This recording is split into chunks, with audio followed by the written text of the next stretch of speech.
Glad you can join us again in our study of the book of Isaiah. I'll ask if you will please to be turning to chapter 8 as we're going to move into another dark chapter. As I was telling the students at school this week, Isaiah is a difficult study because it's peaks and valleys. You've got warnings, you've got threats, and then through all of this, you have references about the remnant. You've got messianic prophecies, and all those are shown to be just it's the moods are just up and down. Our emotions run high and low as it relates to that, and it's largely because, again, of the context that we see as to what Judah has done. Isaiah has a very difficult message. It was difficult for these prophets as we realize what it was that they had to face. It's hard to tell your countrymen that the country's going to go down. That message was delivered to Israel, and they were going to go down in Isaiah's lifetime. It was only going to be about 20 years after Isaiah wrote this book or uttered these prophecies that Israel was going to fall to Assyria. Well, Assyria is still a big player here, and that's because it's still in that heyday. Assyria is at their peak historically at this point. It's going to culminate, though, in about another 100 years or so, where we're going to see Babylon take Assyria, and having taken Assyria, they're the world power. They're going to come and punish Judah. But Judah is going to suffer before Babylonian captivity, and it's going to be because of some mistakes that Ahaz made. We've mentioned these, but I want to hit the high spots again as it relates to what's going on behind the scenes here so we can better understand what's happening. Remember again the Syro-Ephraimitic War. I know that I've mentioned that several times, but it's something we have to understand because it's so key to the context of these chapters. And that was an opportunity. You're looking at Tiglath-Pileser III was a general of Assyria who had risen to power. And as he rose to power, he immediately began to try to expand the borders of the kingdom. He became very aggressive in his dealings with others. And so Israel and Assyria both formed an alliance to try to stand against Assyria. And then as it relates to Isaiah's message, Ahaz was involved. He was the king of Israel, king of Judah, at the time of that conflict.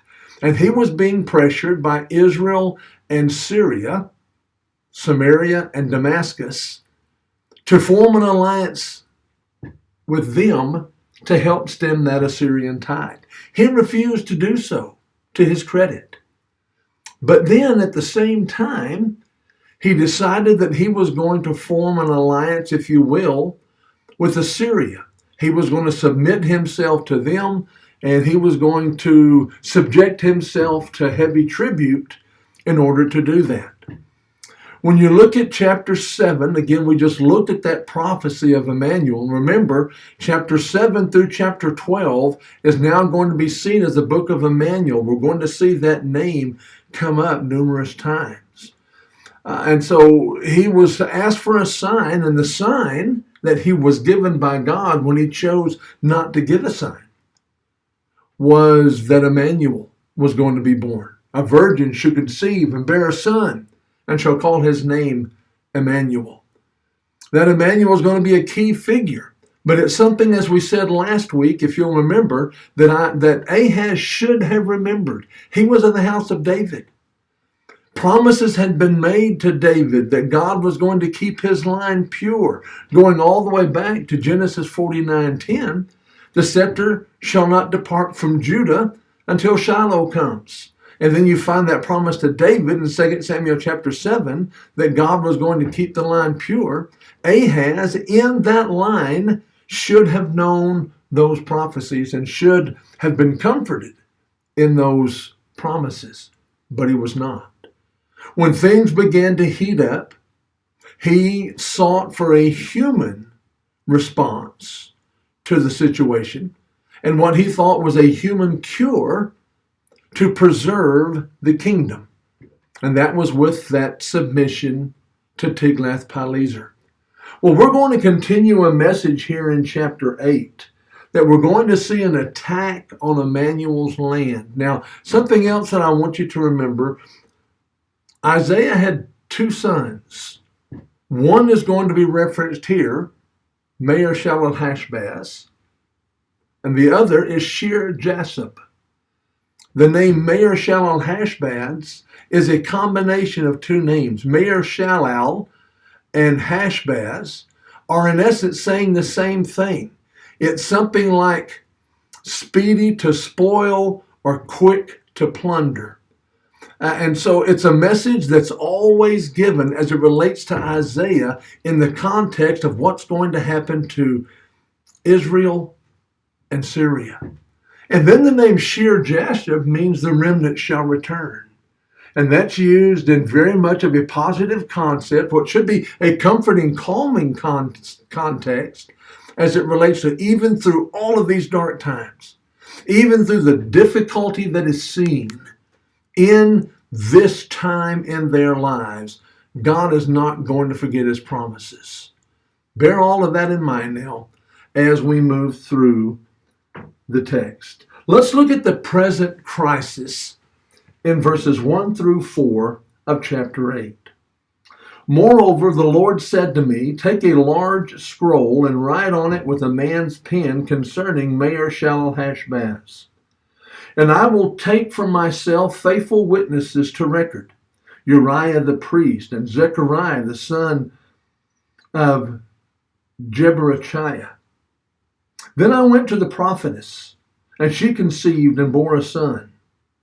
Then the Lord said to me, call his name Maher-shalal-hash-baz. For behold, the child shall have knowledge to cry, my mother and my father and my mother. The riches of Damascus and the spoil of Samaria will be taken away before the king of Assyria. When we move into chapters 13 through 23, it's a passage referred to as the Table of Nations.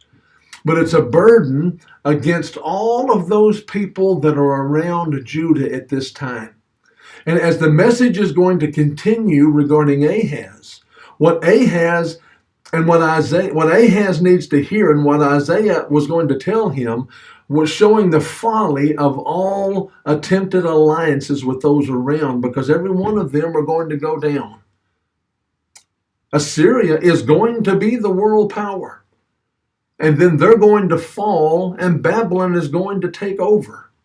And so we're seeing about conflict. We're seeing judgment. God is going to use one nation after another. He's going to punish Israel with Assyria. He's going to punish Judah with Babylon. He's going to punish Assyria with Babylon. He's going to punish Babylon with Medo-Persia, and likewise right on down to Alexander the Great and then into Rome. We're seeing God using these nations and using the decisions of these rulers to carry out his will regarding judgment that is going to come on these nations, many of which were pagan in their religion. Well, God was revealing here the horrible consequences, revealing it to Isaiah, the horrible consequences of the decision that Ahaz made to attempt to form some kind of an alliance with Assyria. It's not going to be good. Because let's look and see again what's going to happen there. When you're looking at the kind of treaty or tribute that is determined here, you've got Assyria being the world power, and they call all the shots. They're sovereign as it relates to how things are seen on a natural level. Now, yes, we know God is sovereign. We know they're eventually going to have to answer to God. But as it relates to people, as it relates to interaction among humans, Assyria is in control, and Assyria makes all the rules and calls all the shots. So Ahaz was going to submit himself to Assyria. He was going to pay a heavy tribute. It was a tribute, a tax that was established by Assyria. For a while, it worked out for his benefit because Assyria came against those people, especially Israel and Damascus, that were pressuring Ahaz to come into that alliance with them. But later on, Assyria is going to turn on them too. Let's not make the mistake of putting too much trust in a pagan king. There's an application that I can make here as it relates to our time today. I hear a lot of things today where people are trying to say that our president is a savior. We need him to lead us back to God and these things.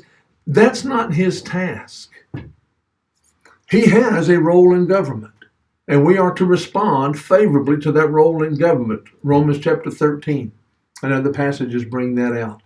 But at the same time, he is not my spiritual leader. The elders in this congregation serve as the spiritual leader for those in these congregations. They have the task of feeding the flock.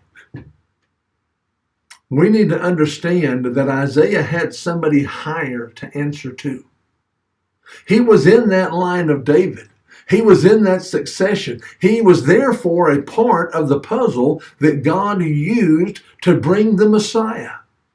He worked through that line as he promised David that he would. But Ahaz was not thinking spiritually. He was thinking from a purely specular perspective, and all he was trying to do was to save himself and his people. But he didn't have faith, which was what Isaiah was trying to call for him to do. I use this passage often. I've quoted it often in Bible class. Many of you can probably quote it with me. Matthew chapter 23 and verse 37. Jerusalem, Jerusalem, who stones the prophets and kills those who were sent to her. How often I wanted to gather you together as a hen gathers her chicks under her wing, but you were not willing. One prophet after another. We're going to see Isaiah providing his message. Jeremiah is going to provide his message from captivity. Daniel and Ezekiel are going to continue delivering God's message. And one after another, these men sought to bring God's people back to a sense of faithfulness. But they wouldn't do so. Jeremiah was one who prophesied for some 40 years. And as we say among preachers, he was a preacher who preached for 40 years without one positive response to his message. Why? Because God is dealing with a hard-headed, stiff-necked people. And that's the language he uses often in the book of Isaiah to describe what it is and why these men didn't have more success. It wasn't the fault of the message. It wasn't God's fault. It wasn't Isaiah's fault. Remember back into chapter 5 again. You're looking there at that parable, that song of the vineyard. And the point was made that the whole vineyard was prepared in such a way that it should have brought a bountiful harvest. The owner of the vineyard could not have done one more thing to make it a better harvest. And yet, when the grapes came in, they were sour, and therefore it was seen to be destructed. That is exactly the message that's coming here. God had done everything to make it where Judah could maintain faithfulness in their lives, and the harvest was not what God had intended. And so therefore, punishment, gloom, doom, destruction are all words that describe what happened in a self-afflicted situation where these people continued to reject God's prophet. And so therefore they continued to reject God's will.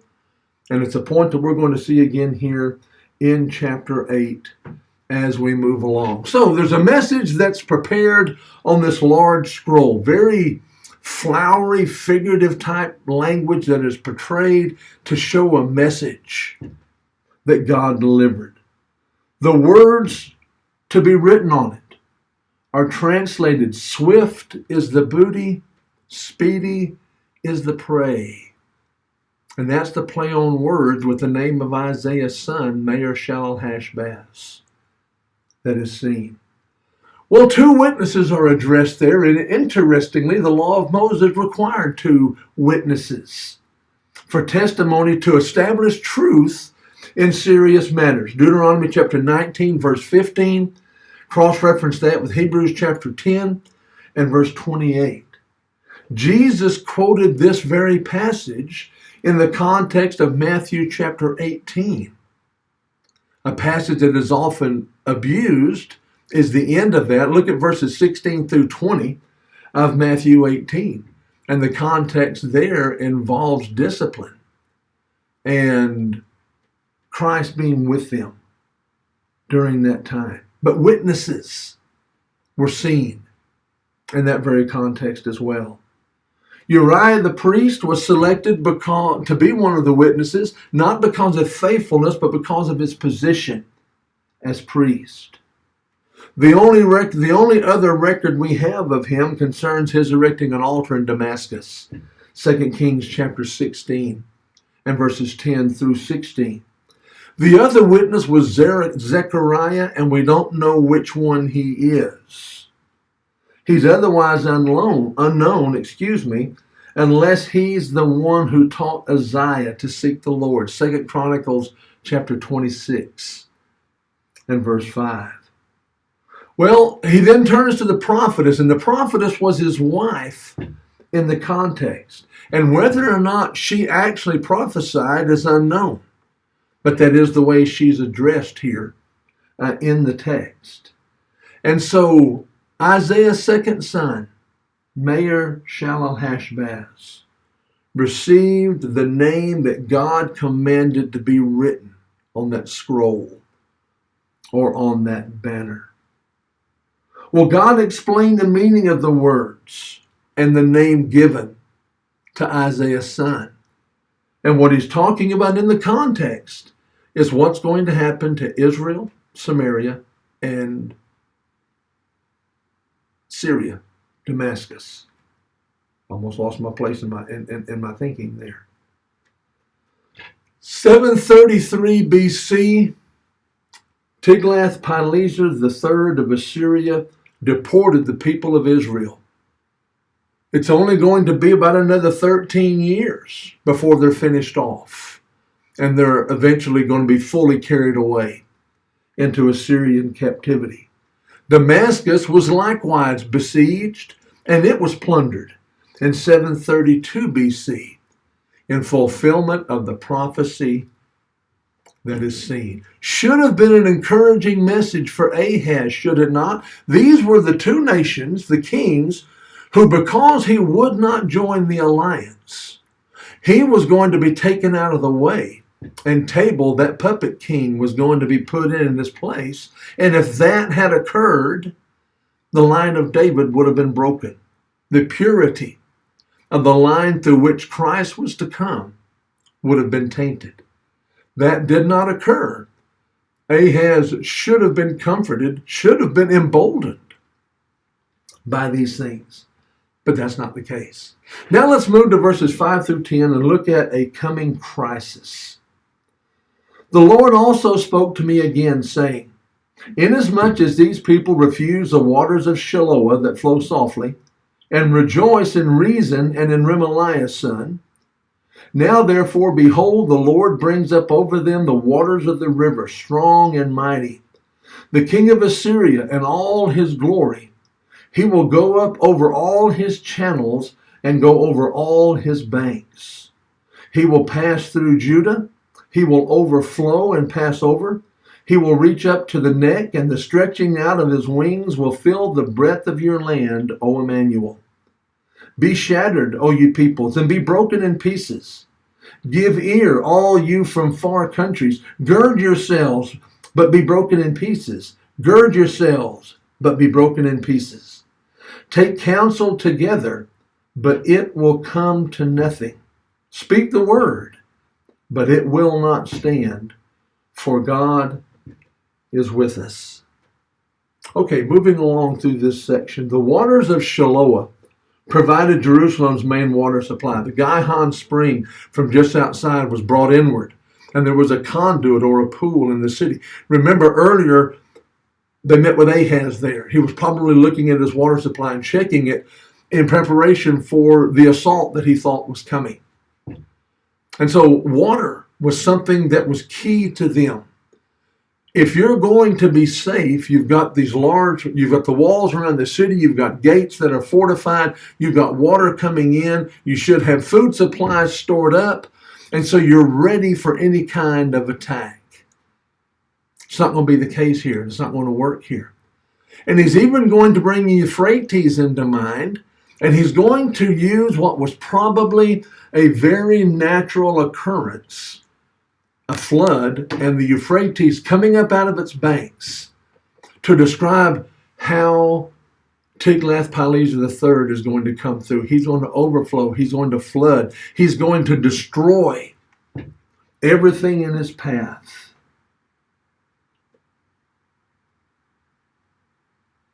The word O Emmanuel, the phrase O Emmanuel in verse 8, points to the fact, however, that devastation would not be complete. So let's remember the Emmanuel that was described to us in Isaiah chapter 7 and verse 14 and 15, that context. It was fulfilled, you might remember as we saw last week, in Matthew chapter 1 verse 23. Virgin shall conceive and bear a son, and you shall call his name Emmanuel. That was very clearly messianic in its nature. And so here Emmanuel is referenced again here, because you see Jerusalem is still going to be a very central place, and many key things are going to occur there. Let's go all the way back to Isaiah chapter 2 verses 1 through 4. The word of the Lord was going to proceed from Jerusalem, and all nations would be drawn to it. That was fulfilled in Pentecost, as recorded in Acts chapter 2, and Peter's first sermon. The gospel was to begin in Jerusalem, and it was of such a nature that Jew and Gentile alike would come together. Now, let's rewind all the way back to Genesis chapter 12. And remember the promise to Abraham that through his seed, all the nations of the earth would be blessed. I think we need to tie all these thoughts together as we're moving through, and we're seeing God's plan to redeem man unfold throughout all of these generations. At times it met a wall, but then it was resolved.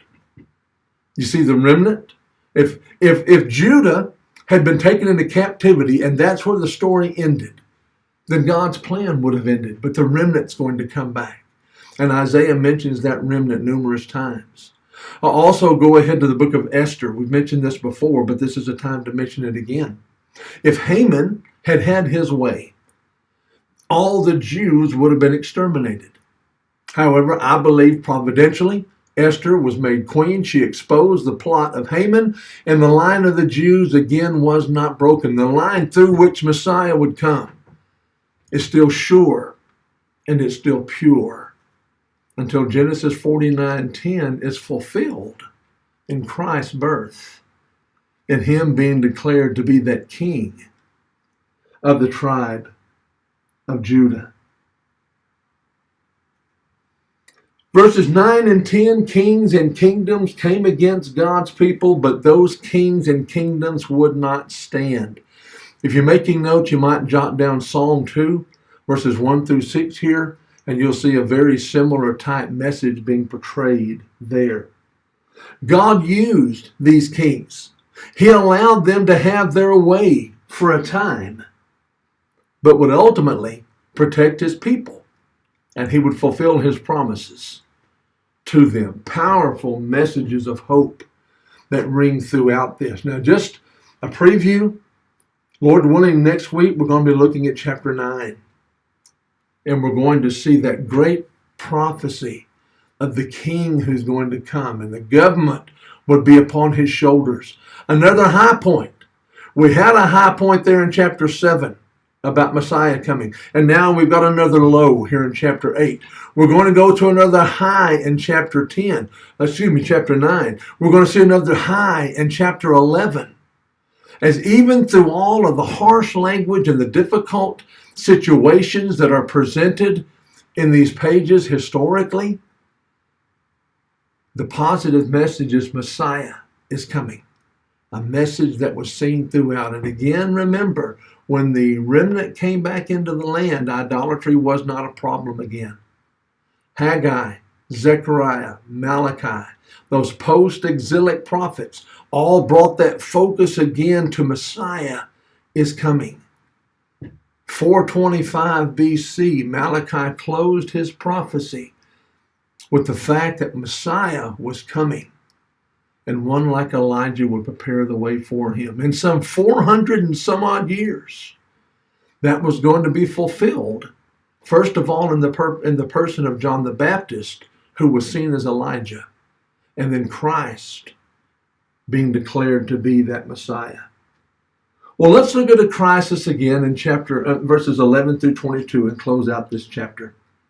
For the Lord spoke thus to me with a strong hand and instructed me that I should not walk in the way of his people, saying, do not say a conspiracy concerning all that this people call a conspiracy, nor be afraid of their threats, nor be troubled. The Lord of hosts, him you shall hallow. Let him be your fear, and let him be your dread. He will be as a sanctuary, but a stone of stumbling and a rock of offense to both the houses of Israel, as a trap and a snare to the inhabitants of Jerusalem. And many among them shall stumble, they shall fall and be broken, be snared and taken. Bind up the testimony, seal the law among my disciples. And I will wait on the Lord, who hides his face from the house of Jacob, and I will hope in him. Here am I, and the children whom the Lord has given me. We are for signs and wonders in Israel from the Lord of hosts, who dwells in Mount Zion. And when they say to you, seek those who are mediums and wizards, who whisper and mutter, should not a people seek their God? Should they seek the dead on behalf of the living? To the law and to the testimony. If they do not speak according to this word, it is because there is no light in them. They will pass through it hard pressed and hungry. And it shall happen when they are hungry that they will be enraged and curse their king and their God and look upward. Then they will look to the earth and see trouble and darkness, gloom of anguish, and they shall be driven into darkness. Oh, so much that can be said here. We've got a couple of minutes, so let's kind of tie this all together. Ahaz should not have looked north. Ahaz should have looked up as it related to how he was going to be delivered from the crisis in which he found himself. You're looking at people here. Some were going to seek wizards. Some were going to seek others. Even the sense of talking to the dead, maybe seances, could be addressed. And here you have a God who reveals himself to man, but these people are still looking for human solutions to their problem. And they don't want to hear what God has to say. And not wanting to hear what God has to say is going to result, number one, in their looking in the wrong direction for answers. And number two, they're bringing judgment upon themselves because they are rejecting the sovereignty of God. And that's a picture that is drawn here that is so powerful. Look to God. Ahaz did what he did out of fear. Many of these people are doing what they're doing out of fear, seeking out those that he's talking about here. And Isaiah says, don't fear like those people fear. Those people are fearful of the circumstances and of the situation. They're fearful of human pagan kings and their armies. And I can understand that because they were powerful. Tiglath-Pileser III had major tools in his belt. And he was able to take all of these people out as he manifested that in history. But God is the one to fear. But God is not to be feared in a sense of cringing in horror. I do not serve a God that is looking down on me, ready to pounce on me the first time that I mess up.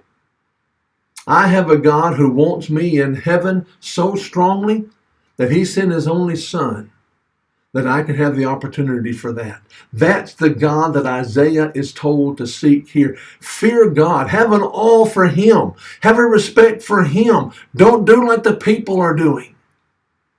Let's remember how tough this must have been for these prophets, for the messages that they delivered, and for the fact that so many were killed because the people really didn't want to hear that message. We're going to close here. Let's look at verse 20 one more time. To the law and to the testimony, if they do not speak according to this word, it is because there is no light in them. Isaiah was God's messenger. He was not delivering his word, and he told these people that over and over and over again. He was God's messenger. He was declaring God's will. He was declaring what God said would happen, and he also declared what God wanted to happen. And that was for the people to repent. Oh, that more would come to him. Oh, that more would see him for what he is.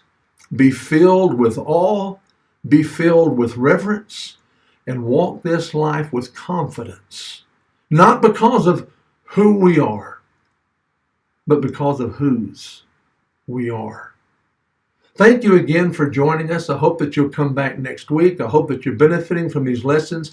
I hope that you're jotting down some of these passages and you'll follow through with some of those to see the application. But until next week, God bless you.